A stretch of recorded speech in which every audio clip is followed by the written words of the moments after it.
오늘 함께 살펴볼 말씀의 주제는 돌봄입니다. 요즘 우리 주변에서 쉽게 들을 수 있는 말이죠. 나이가 어린 우리 자녀들을 향해서도 돌봄이라는 그런 단어들이 학교에서 많이 사용되고, 또 어르신들을 향해서 또 돌봄이라는 단어들이 또 많이 사용이 됩니다. 이 돌봄이라는 것은 다른 사람의 필요를 채워주는 것, 이것이 돌봄의 정의입니다. 여기서 말하는 타인의 필요라는 것은 물질적인 것, 정서적인 것, 그리고 더 나아가서 영적인 모든 필요를 의미하는 것입니다. 그래서 돌봄은 공동체를 건강하게 세우는 참 중요한 요소입니다. 사실 우리 인생은요, 태어나면서부터 돌봄 속에 거하게 됩니다. 태어나면 부모님의 돌봄이 있습니다. 부모님의 품이죠. 이 부모님의 품, 돌봄을 벗어나면 건강하게 살아가기 참 어렵습니다. 부모님의 그 돌봄이 없다면 어떻게 우리가 건강하고 바르게 자라갈 수 있겠습니까? 참 어렵죠. 그뿐만이 아닙니다. 우리는 살면서 매일매일 누군가의 돌봄 속에 살아갑니다.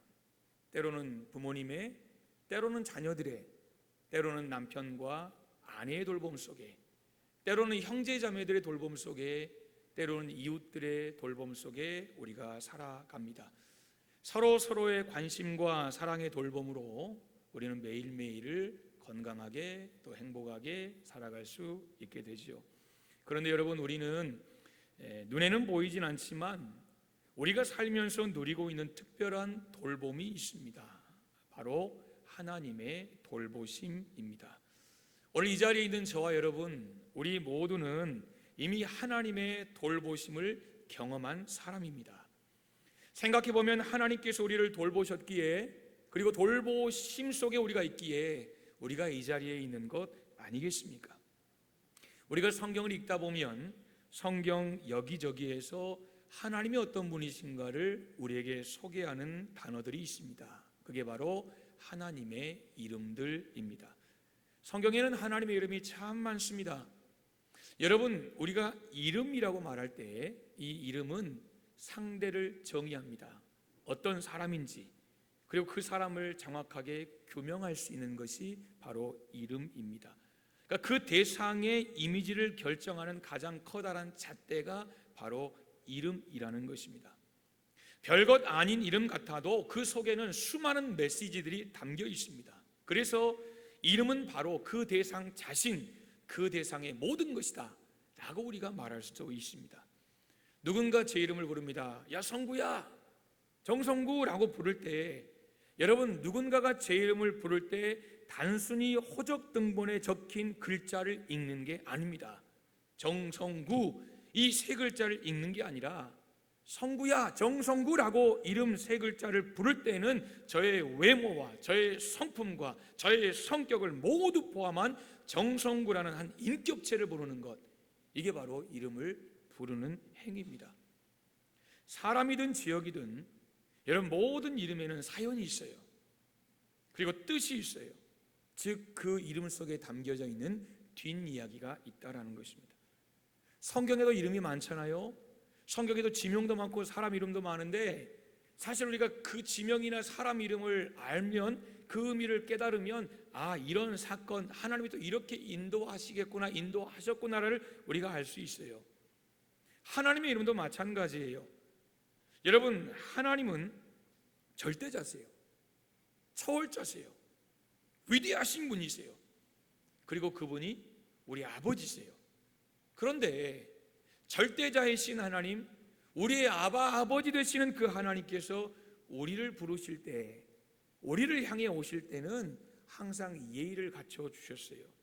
무슨 말이냐면, 한 개인을 찾아오시거나 한 민족을 향해 찾아오실 때, 그리고 말씀하실 때면 마치 처음 만나는 사람에게 지갑에서 명함을 꺼내서 저 아무개입니다 라고 통성명하듯이, 자기를 소개하듯이 하나님은 그렇게 우리를 대하셨다는 거예요. 창세기 15장 7절 보시면, 나는 이 땅을 너에게 주어 소유를 삼게 하려고 너를 갈대아의 우르에서 불러낸, 이끌어낸 여호와니라 라고 말씀하세요. 그러니까 지금 자신이 어떤 존재이고 어떤 분인지를 지금 아브라함에게 통성명하시는 거예요. 나는 여호와다, 스스로 존재하는 자다라고 여호와, 야훼, 그의 이름 두 글자, 세 글자를 지금 아브라함에게 말씀을 하시는 거예요. 시간이 흘렀습니다. 출애굽의 시대가 됐습니다. 출애굽 3장 6절 보시면 나는 너의 조상의 하나님이니, 그러면 더 구체적으로 말씀하시죠. 아브라함의 하나님, 이삭의 하나님, 야곱의 하나님이다. 나는 이런 이름을 가지고 있다라고 이스라엘 백성들을 향해서 하나님이 출애굽하시며 말씀을 하시는 거예요. 더 나아가서 그 다음 세대 여호수아가 등장했습니다. 여호수아 1장 9절에 이제 가나안 땅을 점령하는 그 시점 속에서 자신의 이름을 이렇게 말씀하세요. 내가 내게 명령한 것이 아니냐, 강하고 담대하라, 두려워하지 말며 놀라지 마라, 네가 어디로 가든지 너의 하나님 여호와가, 지금 너와 함께하는 그 존재가 내가 바로 여호와 하나님이다, 내가 너와 함께 하리라라고 말씀하셨어요. 그리고 그들이 가나안 땅에 들어갔습니다. 가나안 땅에 들어가서 타락한 그 사사기 시대에도 사사기 6장 8절에 여호와께서 이스라엘 자손에게 한 선지자를 보내시니 그가 그들에게 이르되 여호와께서 이같이 말씀하시기를, 지금 너희에게 말씀하시는 그분이 누구신지를 정확하게 통성명하고 있다는 거예요. 여호와 하나님이 너희에게 말씀하시는 거야. 그리고 그들이 죄악으로 인해 사사기를 지나 우리가 지금 예레미야 읽잖아요.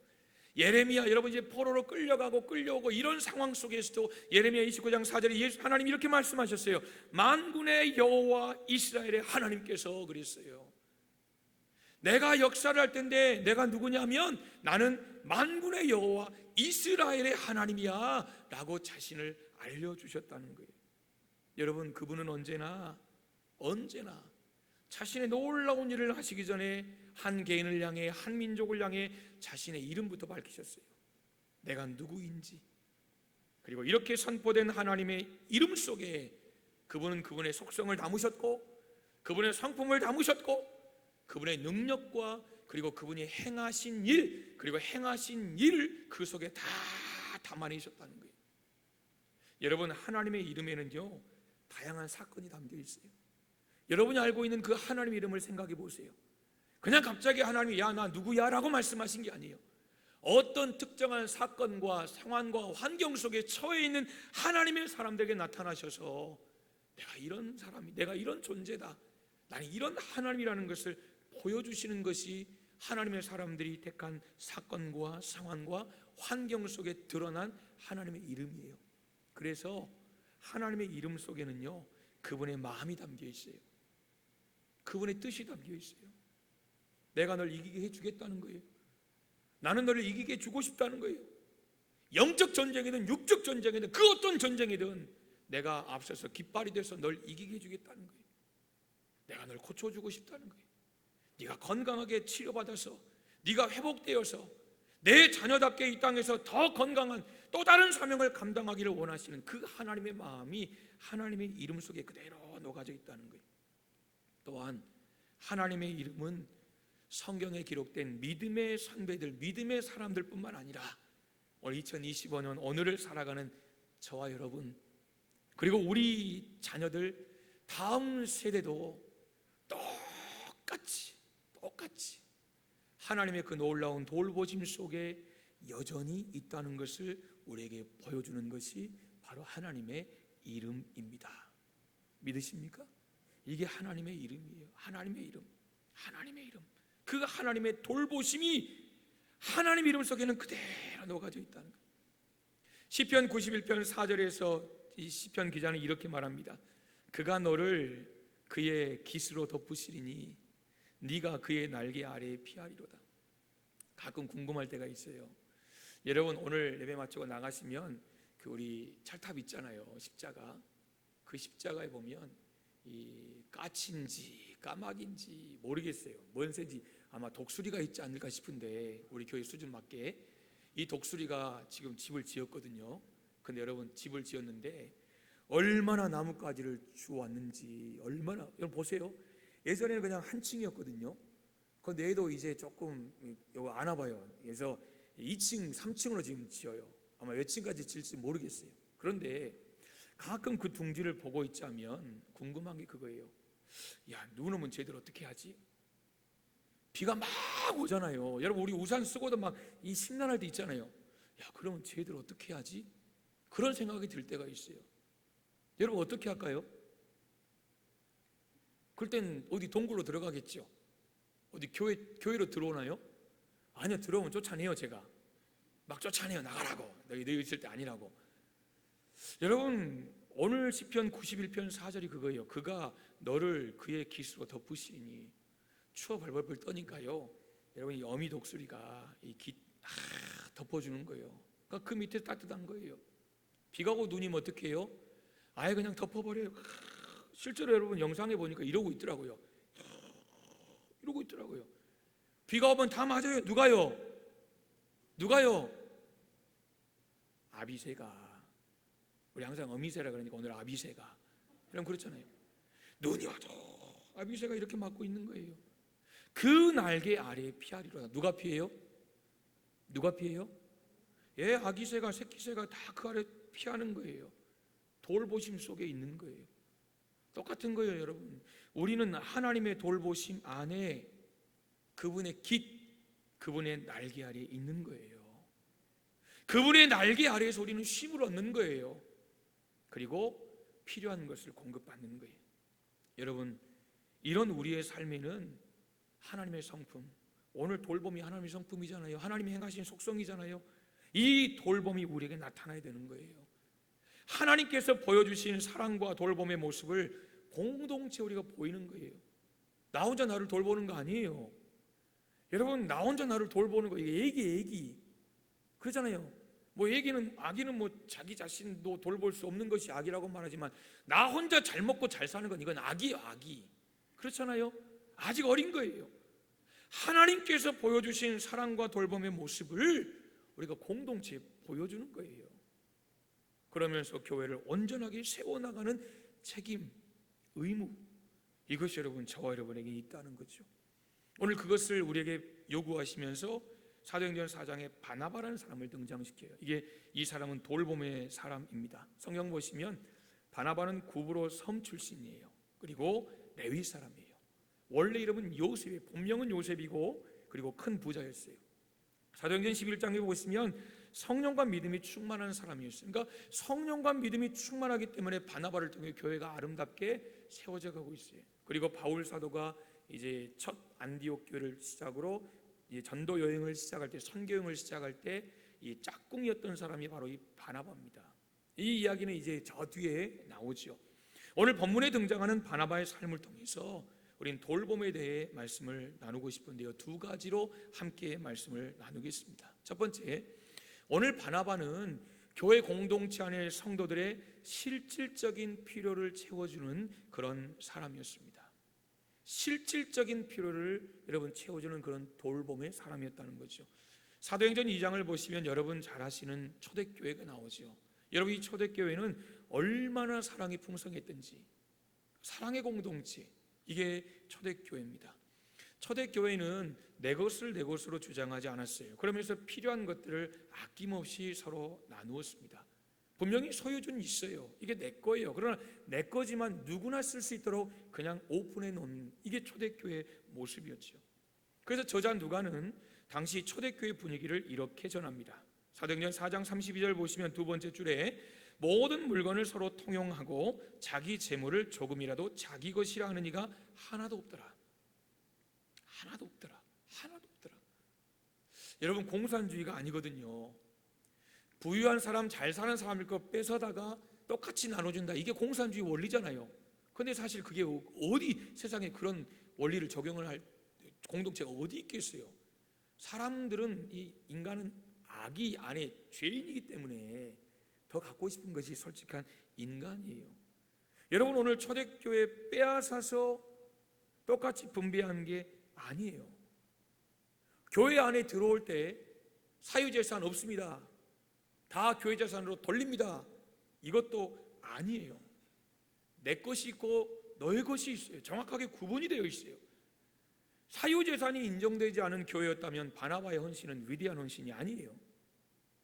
내 것을 팔아 나누는 삶은 결코 누군가의 강요나 어떤 힘의 논리로 여러분 시작될 수 있을지 모르지만, 그러나 그것이 계속해서 지속되려면 나의 자발적인 의지가 반드시 선행되어야 되고 그것이 지속해야 된다는 거죠.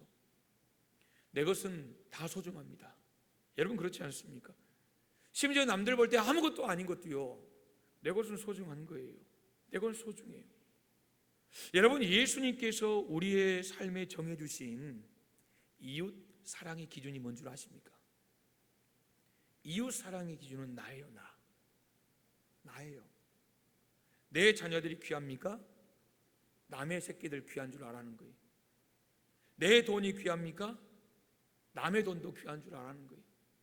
내 자존심이 귀합니까? 남의 자존심도 귀한 줄 아라는 거예요. 내가 귀하면 남도 귀하고, 내 것이 소중하면 남들 것도 소중하다. 여러분, 이것이 다른 사람을 내 몸처럼 사랑하는, 이게 시작 아니겠습니까? 내가 나 자신을 사랑하는 것처럼 내 이웃을 사랑할 수 있다? 와, 이건 진짜 예수님 닮은 사람이에요. 여러분 안 그렇습니까? 정말 예수님 닮은 사람이에요. 오늘 본문에 소개된 바나바를 비롯한 초대교회 성도들이 바로 예수님을 닮은 하나님의 사람들이었어요. 4장 33절 34절 보세요. 그 중에 가난한 사람이 없으니. 놀라운 고백이죠.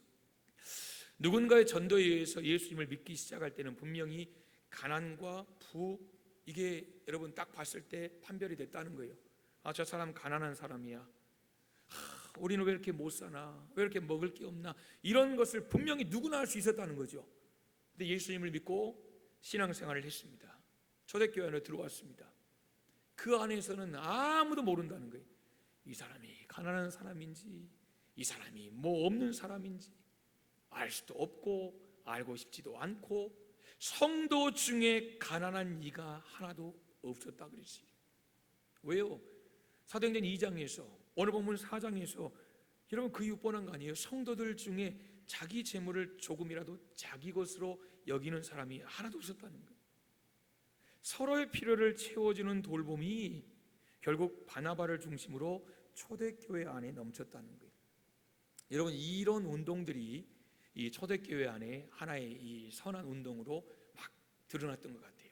오늘 4장에 바나바가 이제 처음 나오니까 이 바나바가 시작을 했지 않았을까라는 생각이 들긴 하지만, 결국 이런 내 것, 이거 내 거 아니야, 하나님 내게 주셨으니까 나눌래, 이런 좋은 선한 운동들이 초대교회 안에서 계속 시작이 됐죠.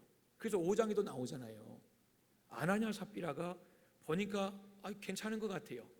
근데 문제는 괜찮은데 바나바처럼 하고 싶은 마음은 없고, 여러분 그래도 얼마나 귀한 거예요. 근데 5장에 보시면 슬픈 결말입니다. 드리고 싶은 말씀은 그거예요. 초대교회 안에 지금 4장과 5장에 이어서 이런 긍정적인 아주 은혜로운 상황도 나오지만 그렇지 않은 상황도 나오니 복수 아닙니까?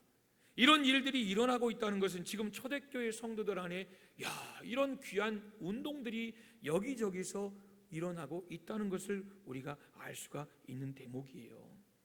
이웃을 사랑하라. 어떻게 사랑하면 됩니까? 네가 네 자신을 사랑하는 것처럼. 그렇군요. 그러면 제가 저를 위해서 정말 이렇게 하는데 이웃을 위해서 이렇게 하겠습니다. 이게 초대교회의 모습이에요. 그러니까 예수님의 가르치심을 그대로 따라 살아갑니다.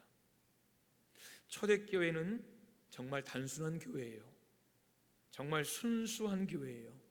그리고 온전히 말씀에 순종하는 교회예요. 여러분, 단순함과 순수함과 그리고 온전함이 결국 하나님을 향한 믿음이었다는 거예요. 그러니까 믿음은 복잡하지 않아요. 순수한 사람이요, 예수 잘 믿는 거예요. 머리 복잡하고 계산 착 잘하는 사람은요, 여러분 어려워요. 왜냐하면 믿음의 길이라는 것은 예수님 말씀하신 좁은 길이거든요. 하나님이 내게 주신 십자가를 지고 걸어가는 거예요. 그러니까 헌신이고, 발을 씻겨야 되고, 내가 낮아져야 되고. 여러분, 그러므로 믿음의 길이라는 것은 순수하게 단순한 마음으로 말씀 앞에 서지 않으면, 그렇게 온전하게 행하지 않으면 결코 소유할 수 없는 것이 하나님을 향한 믿음이죠. 사도행전의 저자 누가는 그 단순하고 순수한 온전한 믿음을 오늘 4장에서 바나바에게서 찾습니다. 37절에 보시면 재산을 팔았고 가난한 자들을 도운 성도들 중에 바나바의 이름을 기록을 해요. 기록된 대로 바나바는 자신의 밭을 팝니다. 그리고 사도들 앞에 그것을 가져옵니다. 여러분, 자신의 밭을 팔아서 가져왔다 성경에 기록할 만큼이면 액수가 적은 액수는 아닐 거예요. 여러분, 그렇죠? 적지는 않을 거예요. 그렇기 때문에 얼마든지 모두가 보는 앞에서 두툼하게, 여러분 예전에 그런 이야기 들어보셨습니까? 100만 원 헌금하는데 1,000원짜리로 헌금을 했더래요. 그럼 몇 장이죠? 100만 원을 1,000원짜리로 다 은행에서 바꿔가지고 얼마예요? 몇 장이죠? 1,000장인가요? 여러분 1,000장이면 아시죠? 얼마나 두꺼워요? 와, 얼마나 도대체 헌금을 했길래 보니까 100만 원도 귀합니다. 근데 굳이 그것을 1,000원짜리로 바꿀 이유는 없다라는 거죠. 안 그래요? 10,000원짜리 있는 시절인데 그것도 빳빳한 새 돈으로 은행 가서 굳이 그렇게 밝힐 필요 없잖아요. 여러분, 이 바나바도 얼마든지 자기 이름을 섞자 바나바 아니면 두 글자 요셉 이것을 드러낼 수 있지만 그렇게 하지 않아요. 자신을 드러내기보다 교회를 드러내는 거예요. 교회를 드러내는 거예요. 자신의 공을 드러내기보다 예수님의 사랑을 드러내는 거예요. 내가 한다가 아니에요. 내가 팔아온 돈이지만 내 돈 가지고 한다는 게 아니라 예수님의 그 사랑, 이 사랑이 결국 내게 감동이 됐고 나를 감격했고 내가 가진 것을 포기하게 만들었다는 거예요. 나를 드러내고 나의 공이 아니라 예수님의 사랑을 드러내므로 공동체 안에 돌봄을 실천하는 이 바나바를 오늘 성경은 우리에게 말하지요. 인품, 그의 돌보는 마음이 정말 귀하고 존경스럽습니다. 여러분, 우리가 살고 있는 목포에도 이런 아름다운 역사가 있어요. 바로 저 대반동 바닷가 앞에 있는 공생원에 관한 이야기, 아마 여러분 잘 아실 거예요. 이 공생원은 함께 어울려 더불어 살자, 이게 공생원의 의미입니다. 1928년에 당시에 19살이었던 윤치호라는 이 전도사가, 오늘 본문이죠, 내 이웃을 내 몸과 같이 사랑하라, 그러니까 내 것을 나누는 거예요. 이런 말씀, 기독교 신앙의 정신에 근거해서 자기 주변에 있는 7명의 고아들을 모았어요. 이 고아들과 함께 공생원을 시작했습니다. 1928년에요. 여러분, 그런데 생각해 보세요. 그 당시 1928년이면 부모 밑에서 자라도 힘든 상황인데 부모 없는 그 고아들 얼마나 꾀지지하고 얼마나 그냥 속된 말로 거지 같은 그런 모습 아니겠습니까? 그런 아이들과 7명과 함께 한 집에 생활하는데 주변 사람들의 눈치와 불평소리, 마치 도둑처럼 바라보는 그런 시각. 그래서 용당동에도 살았다가 대성동에도 살았다가 여기저기 전전하다가 지금 대반동 저 자리에 이제 정착을 했다는 거죠. 그래서 이제 어려운 아이들을 하나하나 모아서 잘 돌봤습니다. 그렇게 세월이 흘렀죠. 1951년에 이제 6.25 한국정전 당시에 500명이 넘는 아이들이 있었대요. 거기에 500명이면 지금도 어마어마한 숫자일 거예요. 안 그렇습니까? 근데 500명의 아이들이 6.25 때문에 얼마나 있겠어요? 아시아는 빡빡머리에다가 옷은 그냥 이게 옷인지 걸레인지 그런 상황에 코 흘리고 막 옷은 얼굴은 꾀재재하고 못 먹어서 이런 상황에 그 500명이 넘는 아이들을 이제 식량을 구하려고 광주로 갔다는 거죠. 그러니까 보면 출장이라고 표현했더라고요. 갔는데 이 간 날 밤에 이제 그 여관 주인이 그렇게 얘기하는 거예요. 어떤 건장한 남자들 3사람이 와서 끌고 갔다는 거예요. 그 뒤로 몰라요. 1951년 그때. 그리고 이 윤치호 전도사의 행방은 그 뒤로 아무도 모릅니다. 그러니까 그렇게 돌아가신 걸로 이렇게 기록이 되죠. 여러분, 그럼에도 아이들을 위한 이 돌봄 사역은 멈추지 않았어요. 그 아내가 일본 사람이잖아요. 이 윤학자 고인이죠. 이 통일교는 한학자입니다. 이름 비슷해 헷갈리시면 안 돼요. 한학자는 나쁜 여자고 윤학자는 좋은, 여러분 아이들을 돌봤던 그런 참 귀한 분이에요. 남편이 실종이 됐잖아요. 여러분, 그럼 얼마든지 떠날 수 있잖아요. 얼마나 힘들겠어요. 일본 여인이 한국 남자를 만나가지고 그 일제시대부터 얼마나 이 눈칫밥에, 여러분 아무리 일제시대라도 힘들었겠습니까? 그런데 일평생 돌아가지 않습니다. 그리고 희생과 사랑으로 아이들을 돌봤지요. 그러다가 57, 그분의 나이 57 그 되는 생일에 이제 폐암으로 이제 숨을 거둡니다. 그런데 이 고 윤학자 여사가 자신의 임종시에 아들에게 유언을 하잖아요. 근데 제가 목포 기독교 교회사를 보니까 아들에게 하는 말이 이제 아들에게 일본말로 한마디를 투겠대요. 근데 아들이 고백하기를 뭐냐면 어머니가 살아계실 때 일본말을 안 했다는 거죠. 한국말로 다 하고 마치 한국 사람처럼 이름도 윤학자 이렇게 이제 개명을 한 거예요. 일본 이름에서.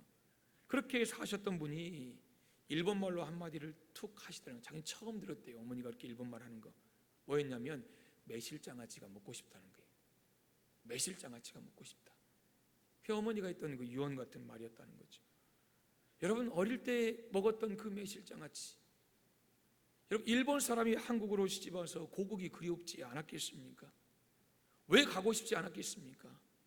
남편이 어떻게 됐는지 알 수 없는 그런 상황 속에서 다 짐 싸가지고 자녀들 데리고 돌아가면 끝인데, 그럼에도 고국을 향한 그리움을 내려놓고 남편의 조국 대한민국, 특별히 이 목포 땅의 아이들을 사랑으로 돌봤던 여러분 그 사랑의 마음, 오늘 바나바가 자신의 것을 오픈하고 자신의 것을 풀어서 성도들을 돌보고 사랑으로 섬겼던 여러분 그런 귀한 마음 아니겠습니까? 사랑하는 여러분, 우리에게도 이런 돌봄의 삶이 있기를 주님의 이름으로 축복합니다. 또 하나 두 번째 보시면요, 정서적인 필요를 채워주는 돌봄, 이것이 바나바의 삶의 위대함입니다. 즉 오늘 이름 그대로예요. 위로의 삶을 살았습니다. 여러분 잘 아시는 일화가 있잖아요. 마가와 바나바, 바울이 1차 선교여행을 떠났습니다. 근데 선교가 어렵거든요. 영적 전쟁이에요, 선교는. 그래서 여러분들이 이제 8월 25일부터 30일 단기 선교가 하는데요, 여러분 캄보디아는 95% 이상이 불교입니다. 불교예요. 집마다 여러분 이 우리 뭐 옛날 조상신 모시는 거 있잖아요. 그 조그만 사원들이 다 집마다 있어요. 집마다. 그러니까 영적으로 엄청 놀려요. 근데 저희는 여러분들이 기도를 엄청 해주셔가지고 처음부터 끝까지 즐겁게 다녀요. 정말 얼마나 감사한지. 선교는 영적 전쟁이에요. 마가와 바나바와 바울이 1차 전도여행을 갔다가 어려우니까 이 마가가 돌아와 버리잖아요. 그럴 때 바나바가 얼마나 마음이 그랬겠습니까? 내가 바울 사도에게 추천해서 내 조카 데려갔는데 조카가 가버렸다는 거예요. 그러면 여러분 다시 데려가고 싶지 않을 것 같아요. 조심스럽잖아요. 근데 2차 전도여행에 다시 권합니다. 데려갑시다. 사람이 한 번 실수했다고 또 두 번 실수하지 않을 수도 있잖아요. 저 잘할 거예요. 데려갑시다. 근데 바울은 정확한 사람이에요. 하나님의 나라를 위해서라면, 복음을 위해서라면 이 생명, 이 딴 거 그냥 아낌없이 바친다. 이게 바울 사도거든요. 그러니까 선교에 방해가 되면요, 바울 사도는 정확하게 잘라냅니다. 그러니까 마가의 그런 과거가 있기 때문에 바울 사도는 마가를 데려가는 것을 원하지 않습니다. 근데 바나바는 데려가자 그러잖아요. 데려갑시다. 결국 그래서 성경에 보시면 심하게 다투고 둘이 쫙 갈라집니다. 2차 전도여행은 따로 이렇게 갑니다. 그런데 이 바나바가 마가를 데리고 가거든요. 데려가면서 얼마나 기도했겠어요? 얼마나 격려했겠어요? 뭐 너 다시 그러면 안 된다. 내가 널 위해 기도한다. 힘들고 어려울 때마다 아이 일어나 우리 할 수 있어.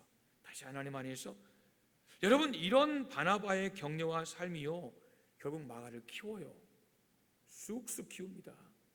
그래서 성경 보시면 이 마가는 바나바가 기대한 대로 변화되고 성장하고 마가복음을 기록한 하나님의 사람으로 위대하게 성장한다는 거예요. 그런데 여러분 바나바는 방금 말씀드린 선교 여행이 있기 전부터 그런 사람이에요. 선교 여행 가려고 하니까 내 조카니까 이게 그냥 끊어내기 어렵잖아요. 그래서 여러분 그렇게 한 게 아니에요. 오늘 그 선교 사건은 이미 13장 이후예요. 13장 이후. 근데 오늘 4장이잖아요. 4장 보세요. 본래 그의 이름이 뭐예요? 요셉 그랬어요. 그의 삶은 요셉보다도 오히려 성경 보시면 바나바가 더 잘 어울렸던 것 같아요. 바나바가 자신의 이름을 개명한 게 아니에요. 그리고 자신을 바나바라고 불러달라고 요청한 것도 아니에요. 요셉이라는 이름을 두고 사도들이 굳이 바나바라고 부릅니다. 요셉이라는 이름의 의미가 이상한 게 아니에요. 여러분, 요셉 뜻 아시죠? 여호와께서 돕는 자라는 뜻이에요. 여호와께서 돕는 자, 얼마나 좋아요. 얼마나. 실제로 구약에서 애굽의 총리였던 요셉은 이름 그대로 여호와의 돌보심을 입은 사람이에요. 그런데 사도들이 바나바를 보면서 야, 너 요셉보다는 바나바가 좋겠어 라고 이렇게 이름을 부른다는 거예요. 나는 요셉인데 왜 바나바로 나를 부르는지 아마 그는 의아했을 거예요. 근데 분명한 이유가 있었어요. 그게 뭐 때문이에요? 바로 바나바의 삶 때문이에요. 삶. 바나바는 그렇게 살았어요. 그러니까 바나바의 삶을 딱 보니까, 그것도 사도들이 딱 보니까 야, 저 사람 이름 바꿔도 되겠어. 저 사람의 삶은 이런 사람이야. 이름 바꿔 부르는 거예요. 사도들이. 바나바, 바나바. 여호와께서 돌보아 주신 사람인 이 요셉의 삶으로 그는 만족하지 않았다는 거예요. 더 나아가서 하나님께 주신 그 은혜를 내가 흘려보내고 나누며 그렇게 살아가는 바나바의 삶으로 살아가고 있는 그의 모습을 보면서 너는 바나바다, 바나바다 이렇게 부르기 시작했다는 거죠. 구체적으로 그는 위로의 삶을 살았습니다. 마음의 아픔과 슬픔이 가득한 사람, 실패한 사람, 낙심한 자를 위로하며 그들을 다시 하나님의 은혜 안에서, 믿음 안에서, 사랑 안에서 세워가는 그런 삶을 살았다는 거예요. 내가 하나님의 돌보심 속에 있는 것으로 만족하지 않았어요. 다른 사람도 그 돌보심 속에 살기를 원하는 삶을 살았다는 거예요. 실제로 구약의 야곱이 아들 요셉을 축복할 때도 보세요. 담장을 넘어요 가지가. 오늘 이름 그대로 요셉에서 바나바로의 삶이 그대로 오늘 신약에서도 이 사람을 통해서도 그대로 이루어지고 있다라는 거예요. 하나님은 그러한 그를 그렇게 살 수 있도록 해주셨고 결국 그는 요셉에서 바나바로 살아가게 되었다는 거예요. 여러분, 바나바라는 이름을 기억하는 분은 많아도 그가 요셉이었다는 것을 모르는 분 정말 많습니다. 정말 많아요. 사랑하는 여러분, 우리도 그렇습니다. 하나님은 우리도 이와 같기를 원하십니다. 왜냐하면 이러한 삶이 성령의 인도하심으로 하나님의 뜻을 이루던 사도행전적인 삶이기 때문입니다. 하나님의 돌보심 속에 거하는 사람이라면 이제는 그 돌보심을 흘려보내는 오늘 바나바와 같은 삶을 살아야 한다라는 것입니다. 말씀을 맺겠습니다. 한번 따라 하시겠습니다. 돌봄이 아니라 인생을 배우는 중입니다. 예, 돌봄이 아니라 인생을 배우는 중입니다. 책 제목입니다. 전계숙이라는 분이 쓴 책 제목입니다. 부제는 이런 거예요. 요양보호사가 쓴 요양원 이야기. 느낌 오시죠? 그러니까 요양보호사로서 요양원에서 지금 어르신들을 섬기는 그분이 쓴 책이에요. 제가 이 책을 읽으려고 시립도서관에 갔는데 없더라고요. 그 찾아주세요 그랬더니 분실됐네요 그러더라고요. 그래서 읽고는 싶었으나 책이 없어서 못 읽고 제목만 따왔습니다. 돌봄이 아니라 인생을 배우는 중입니다. 여러분, 제목 속에 그대로 저는 그 느낌을 알겠어요. 내가 요양보호사로서 요양원에서 어르신들을 돌보고 섬기고 있지만 사실 어르신들을 돌보는 그 섬김을 통해서 내 에너지와 내 것과 내 안에 있는 것이 나가는 것이 아니라 그분들을 통해 내가 인생을 배우고 있다는 거예요. 여러분, 배운다는 것은요, 내가 성장하고 있다는 거예요. 그렇죠? 성장하고 있다는 거예요. 즉, 내가 어르신들을 돌보고 있는 것이 아니라 그분들을 통해서 내가 성장해 가고 있습니다. 분명히 이런 내용의 책일 거예요. 내가 체험받고 있다는 거예요. 내가 채워지고 있다는 거예요. 우리가 돌봄이라는 단어를 생각할 때 우리 안에 먼저 떠오르는 것은 내 것이 없어지는 거예요. 이게 돌봄이라는 단어를 생각할 때 누군가를 돌보아야 하는 상황에 우리가 처했을 때 우리가 먼저 생각나는 그런 여러분 이미지예요. 그러나 그게 아니더라는 거예요. 내가 성장하더라는 거예요. 내 안에 채워지더라는 거예요. 내 돈 쓰고 내 시간 쓰고 내 체력을 쓰지만 내 것만 투자하는 것 같지만 그게 아니더라는 거예요. 우리 신앙인들은 하나님이 채우시는 거예요. 하나님이 채우시는 거예요. 내가 아무것도 하지 않았어도 하나님이 여기까지 돌보셨잖아요. 그러면 내가 하나님의 성품을 닮아서 돌보는 삶을 살겠습니다라고 결단하면 하나님이 채워주시지 않겠냐는 거예요. 그리고 우리의 돌봄의 삶이 결국 예수님께서 우리에게 주신 이웃사랑, 여러분 그 아름다운 하나님의 말씀을 이루어가는 그런 귀한 복된 삶, 그리고 내가 배워가는, 내가 성장해가는 그런 아름다운 통로가 되지 않겠습니까? 여러분 이번 한 주간 돌봄의 영역이 넓어지는 그런 귀한 우리가 될 수 있기를 소망합니다. 지난주에도 말씀드린 것처럼 하나님은 우리가 누군가를 돌아볼 수 있고 돌볼 수 있는 기회를 주세요. 문제는 내가 눈을 열고 마음을 열고 정말 작은 것에서부터 하나님의 마음을 가지고 돌아보기를 원합니다. 돌봄의 삶을 살기 원합니다. 그 마음을 가지고 기도할 때 하나님은 그 기회를 보게 하시고 붙잡게 하시고 나를 통해서 하나님의 역사를 이루어 가시는 것입니다. 이번 한 주간 저와 여러분의 삶이 이런 귀한 은혜의 삶이 될 수 있기를 주님의 이름으로 축복합니다. 아멘.